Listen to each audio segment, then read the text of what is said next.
وبركاته.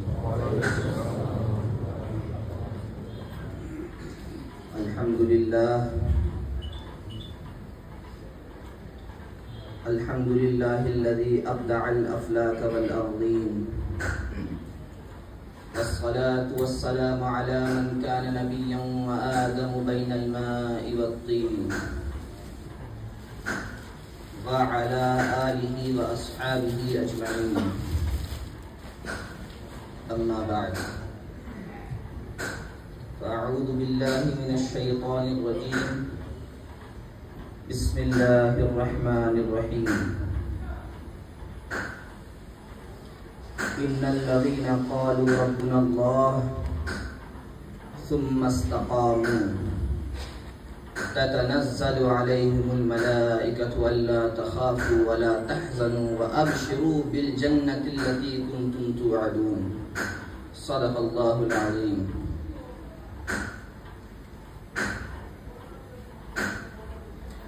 عن سفيان بن عبد الله الثقفي قال قلت يا رسول الله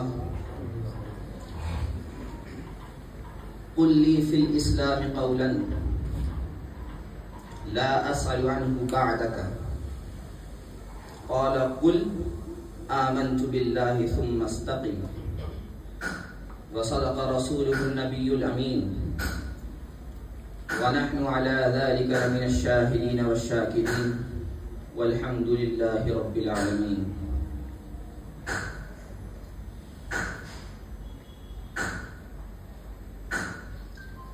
آغاز گفتگو سے قبل آئیے عقیدت و محبت کے ساتھ شفیع المذنبین انیس الغریبین رحمت للعالمین راحت العاشقین مراد المشتاقین شمس العارفین سراج السالکین مصباح المقربین محب الفقراء والغرباء والمساکین سید الثقلین نبی الحرمین امام القبلتین وسیلتنا فی الدارین صاحب قاب قوسین محبوب رب المشرقین والمغربین جد الحسن والحسین مولانا ومولا الثقلین ابی القاسم محمد ابن عبداللہ نور من نور اللہ کی بارگاہ عالیہ میں درود و سلام کا نذرانہ پیش کری. پڑھی اللہم صلی وسلم وبارک علی سیدنا محمد نور اللہ وروح العالمین وآلہ وصحبہ والانبیاء والملائکۃ اجمعین.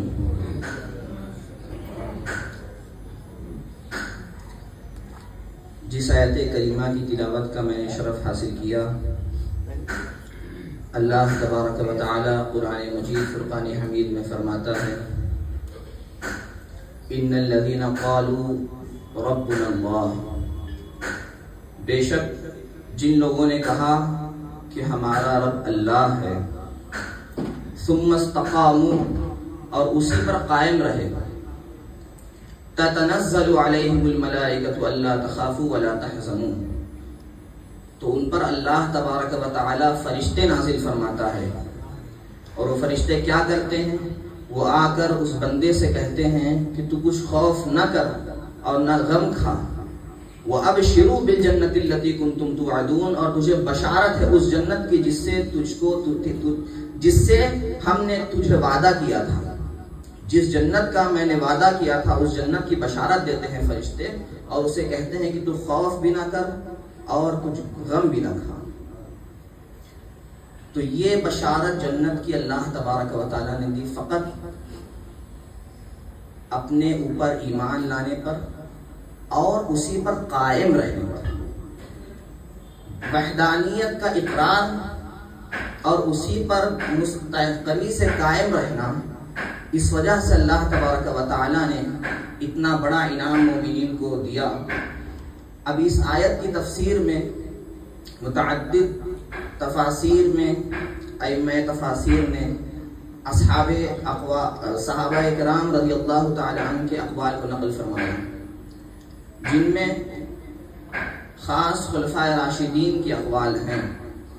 سب سے پہلے حضرت ابوبکر صدیق رضی اللہ تعالی عنہ سے سوال کیا گیا کہ حضور ایمان باللہ کی بات تو سمجھ میں آ گئی، لیکن یہ استقامت کیا چیز ہے؟ تو حضرت صدیق اکبر رضی اللہ تعالی عنہ نے فرمایا کہ استقامت اللہ تبارک و تعالی کی وحدانیت کا ہی اقرار ہے اور شرک سے بچنے کو ہی استقامت کہتے ہیں۔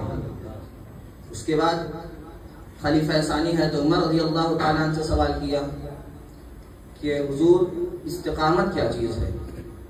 تو حضرت عمر نے فرمایا کہ اوامر و نواہی پر عمل کرنے کو ہی استقامت کہتے ہیں، یعنی اللہ تبارک و تعالیٰ نے جس کام کا حکم دیا اسے کرو اور جس کام سے روک دیا اس سے بچ جاؤ، اس سے باز آ جاؤ، یہ استقامت ہے۔ پھر خلیفہ ثالث حضرت عثمان غنی رضی اللہ تعالیٰ عنہ سے پوچھا کہ سرکار استقامت کسے کہتے ہیں؟ تو انہوں نے فرمایا کہ عمل میں اخلاص استقامت ہے۔ پھر مولا کائنات مولا علی کرم اللہ وجہہ الکریم سے پوچھا کہ سرکار استقامت کسے کہتے ہیں؟ تو مولا علی فرماتے ہیں کہ فرائض کو بخوبی ادا کرنے کو استقامت کہتے ہیں۔ یہ صحابہ کرام کا قول ہے۔ 4 صحابی، چاروں کا الگ الگ قول۔ حضرت صدیق اکبر کچھ فرما رہے ہیں، حضرت فاروق اعظم کچھ فرما رہے ہیں، حضرت عثمان غنی کچھ فرما رہے ہیں، حضرت مولا علی رضی اللہ عنہ اجمعین کچھ فرما رہے ہیں، مگر ائمہ تفاسیر نے اس کی تطبیق کی اور فرمایا کہ چاروں قول در اصل میں ایک ہے، یعنی اللہ تبارک و تعالیٰ کی وحدانیت کے اقرار کے بعد اوامر و نواہی پر اس طرح عمل کیا جائے کہ وہ عمل اخلاص کے ساتھ ہو، اور فرائض کو اس طرح ادا کیا جائے کہ بخوبی فریضہ پورا انجام دیا جائے۔ تو چاروں قول ایک قول میں جمع کر دیا گیا کہ اللہ کی وحدانیت کا اقرار اور تمام اوامر و نواہی اور تمام فرائض کو بخوبی اخلاص کے ساتھ ادا کیا جائے، یہ استقامت ہے۔ رسول اللہ صلی اللہ علیہ وسلم سے ایک صحابی نے دریافت کیا کہ یا رسول اللہ یہ فرمائیے مجھے کچھ ایسی بات بتائیے جو دنیا و آخرت میں آپ کے بعد اسلام کے متعلق مجھے کسی سے پوچھنے کی ضرورت ہی نہ پڑے۔ ایک ایسی بات بتائیے کہ دنیا آخرت میں میرے لیے کافی ہو اور آپ کے بعد، آپ کے پردہ فرمانے کے بعد مجھے کسی سے پھر اسلام کے بارے میں کچھ پوچھنے کی حاجت نہ ہو۔ تو رسول اللہ صلی اللہ علیہ وسلم نے فرمایا قل آمنت باللہ ثم استقم، فرمایا ایمان لیا اللہ پر اور اسی پر قائم رہے۔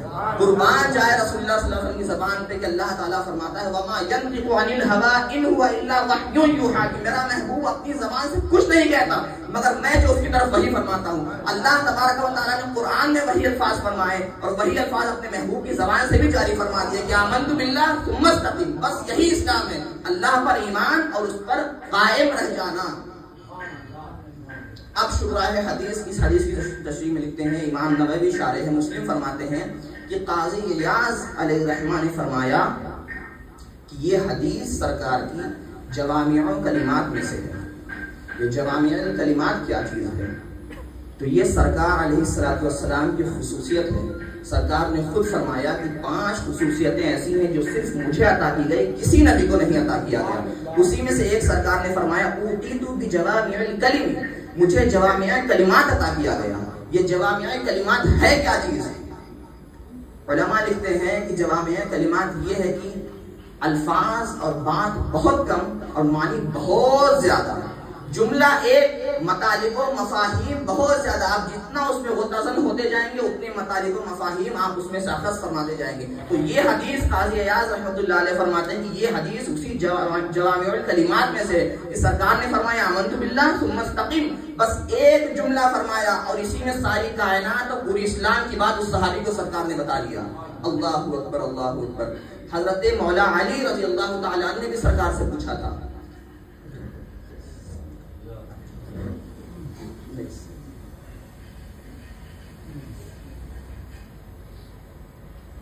مولا علی کرم اللہ وجہہ الکریم نے بھی سرکار سے پوچھا تھا کہ یا رسول اللہ مجھے کوئی وصیت فرمائیے، یا رسول اللہ مجھے کوئی وصیت فرمائیے۔ تو رسول اللہ صلی اللہ علیہ وسلم نے فرمایا کہ علی اللہ پر ایمان لے آؤ اور اسی پر قائم رہو۔ مولا علی نے فرمایا کہ میں اللہ پر ایمان لے آیا اور میں اسی پر توکل کرتا ہوں اور اسی کی طرف رجوع کرتا ہوں۔ شراح حدیث اس حدیث کی تشریح میں لکھتے ہیں کہ اس حدیث میں سرکار نے تمام چیز کو جمع فرما دیا۔ مولا علی نے جب یہ کہا تو اس میں تمام بدنی اور قلبی عبادت بھی جمع ہو گئی اور اللہ تبارک و تعالیٰ کی وحدانیت کا اقرار بھی ہو گیا۔ امام فخر الدین رازی نے بھی یہی کہا کہ استقامت بہت بڑی چیز ہے، اس پر اولیاء کاملین بھی صادق اتر سکتے ہیں۔ امام غزالی نے کہا کہ استقامت اتنی بڑی چیز ہے کہ جس طرح قیامت میں پل صراط ہے، بال سے زیادہ باریک اور تلوار سے زیادہ تیز، دنیا میں استقامت میں رہنا اسی طرح ہے جس طرح قیامت میں پل صراط پر چلنا۔ استقامت اتنی بڑی چیز ہے، اسی لیے صوفیاء کرام لکھتے ہیں کہ الاستقامت فوق الکرامت، استقامت ہزارہ کرامتوں سے افضل ہے۔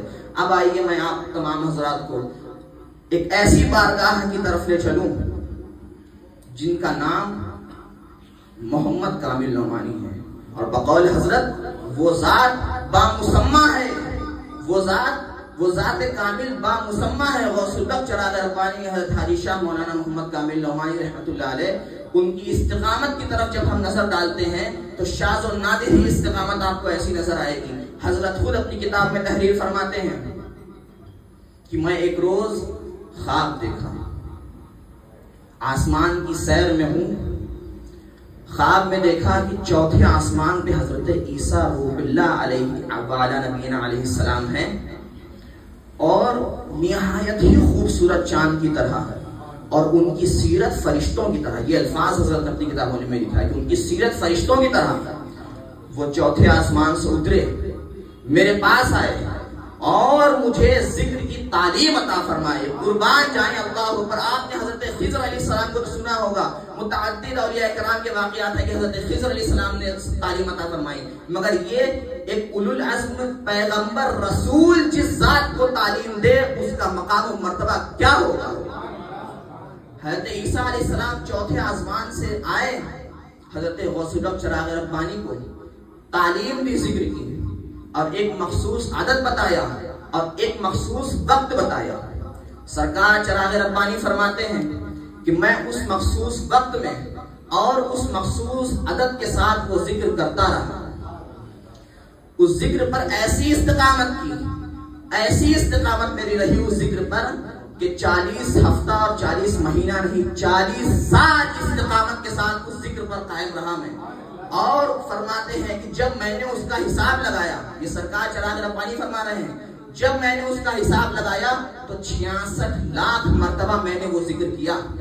66 لاکھ مرتبہ 40 سال کے عرصے میں، یہ استقامت کا بہت ہی بڑا عظیم مقام ہے جو اولیاء کاملین کو نصیب ہوتا ہے۔ اس کے بعد سرکار چراغ ربانی فرماتے ہیں جب میں 40 سال اس پر عمل پیرا ہو گیا، اس کے بعد میرے اندر وہ خوبی پیدا ہوئی کہ جب میں گیا جون پور اٹالہ کی مسجد میں جو ابراہیم شاہ شرقی کی بنائی ہوئی ہے، وہاں پہنچا تو مسجد بہت ہی بوسیدہ حالت میں تھی۔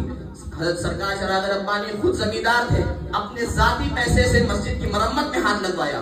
مسجد کی مرمت چل ہی رہی تھی کہ ایک مزدور دھوتال نامی اوپر سے گرا، اور اس کے اوپر جو لکڑی کا ایک بہت ہی بڑا گٹھر وہ تھا، وہ اس کے اوپر گر گیا، اور وہ اس کے اوپر گرنا ہی تھا کہ اس کی روح کا پرندہ اڑ گیا۔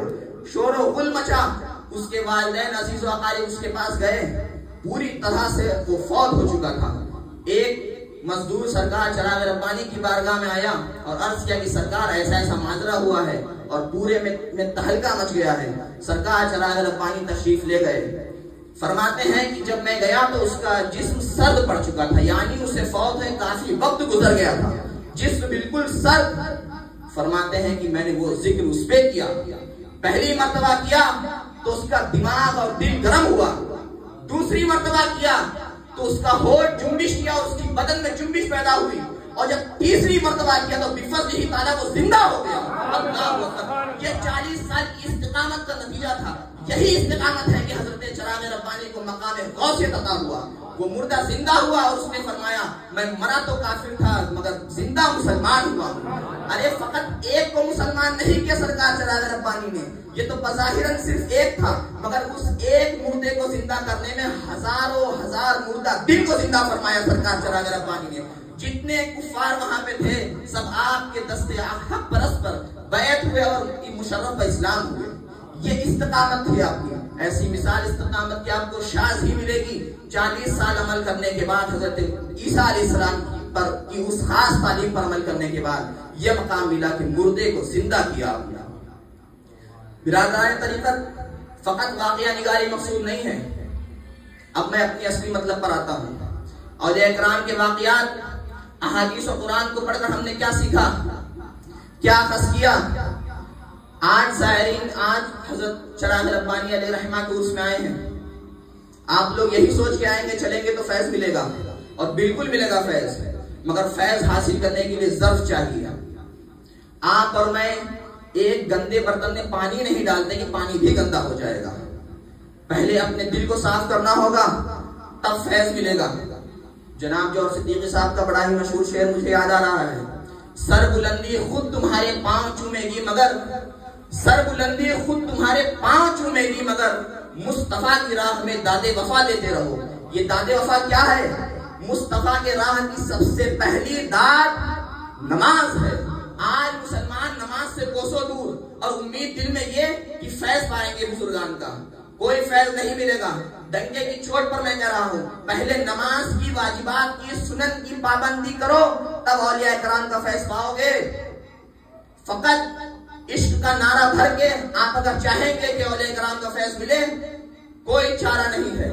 نماز کی پابندی، واجبات سنت کی پابندی کے بعد جب نوافل پہ بندہ اترتا ہے، تب اولیاء کرام کا قرب خاص حاصل ہوتا ہے، تب ان کا فیض حاصل ہوتا ہے. بغیر دین جس کا حکم اللہ نے دیا، ارے جسے رسول اللہ نے اپنی آنکھوں کی ٹھنڈک قرۃ عینی فرمایا. مسلمان اور کافر میں فرق کرنے کے لیے رسول اللہ فرمایا کہ مسلمان اور کافر میں یہی فرق ہے کہ مسلمان نماز پڑھتا ہے، کافر نماز نہیں پڑھتا. اتنا بڑا فرق سرکار نے کیا، اور آج امت مسلمہ نماز سے کوسوں دور ہے. آپ لوگ اس عرس میں آئے ہیں، اللہ کا پیغام ساتھ دیتے جائیے کہ جائیں گے تو نماز پہ گامزن ہوں گے، نماز پڑھیں گے، نماز نہیں چھوڑیں گے، تب تو آپ کامیاب ہو سکتے ہیں. اور اسی طرح بقول علامہ، وہ زمانے میں معزز سے مسلمان ہو کر اور تم خار ہوئے تارک قرآن ہو کر. اسی طرح قرآن کو بھی ہم لوگوں نے چھوڑ دیا. جس طرح نماز چھوڑی اسی طرح قرآن بھی چھوڑ دیا.